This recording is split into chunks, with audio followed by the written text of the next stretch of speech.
Vote এলেই উন্নয়নের ফুলঝুরি ফোটে নেতাদের মুখে, কিন্তু বাস্তবে তা হয় না। সেই রকমই একটি প্রতিবেদন তুলে ধরা হলো বাঁকুড়া এক্সপ্রেস টিভির পর্দায়।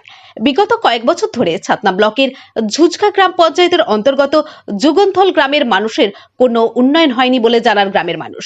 গ্রামে নেই পানীয় জলের সুবিধা, এছাড়াও সরকারি সাহায্যের যে বাড়ি পাওয়া যায় সে আবাস যোজনা থেকেও তারা বঞ্চিত রয়েছেন।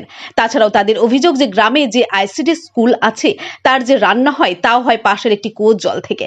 তাই 2026-এর নির্বাচনে তারা ভোট বয়কটের আহ্বান দিয়েছেন।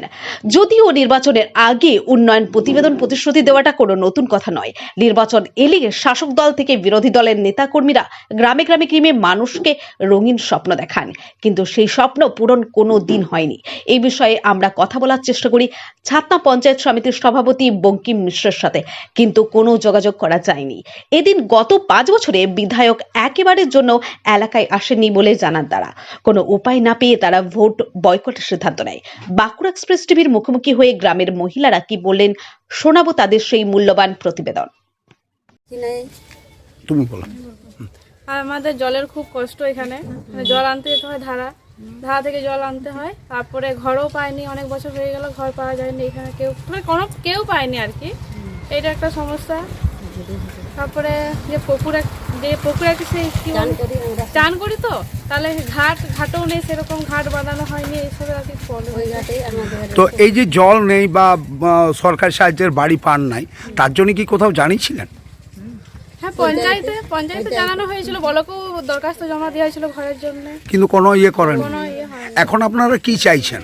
আমরা এখন চাইছি যাতে এই ব্যবস্থাগুলো করা হোক, তারপরে ভোট। আগে এইগুলো হোক, তারপরে ভোট। তাছাড়া কি আপনারা ভোট দেবেন না? না, তাছাড়া আমরা কেউ ভোট দেবো না। কেন? সরকার যখন আসছে, যারা প্রতিনিধি তাদের দ্বারা তো আপনাদেরকে বহু প্রতিশ্রুতি দিচ্ছে। সে তো প্রত্যেক বছরই দিচ্ছে, প্রতিশ্রুতি তো দিয়েই আসছে, এতদিন ধরে তো দিয়েই আসছে, কিন্তু কই এখনো তো কিছু হয়নি সেরকম। হ্যাঁ, আমাদের গ্রামে তো কিছু হয়নি, অন্য পাশের গ্রামগুলোই হচ্ছে, কিন্তু এখানে কিছু হয়নি। কেন? আপনারা আদিবাসী বলেই কি এই বঞ্চনা? হতে পারে, সেটা বলতে পারছি না, হয়তো সেটার কারণেই।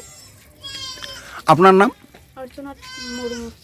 গ্রামে কিছু ঘর উন্নতি নাই, ঠিক আছে, এই কারণের জন্য আমরা বয়কট করেছি। এরপর ঘর দুয়ার কিছু পাই নাই কেউ, ঠিক আছে। তারপরে জলের ব্যবস্থাও নেই।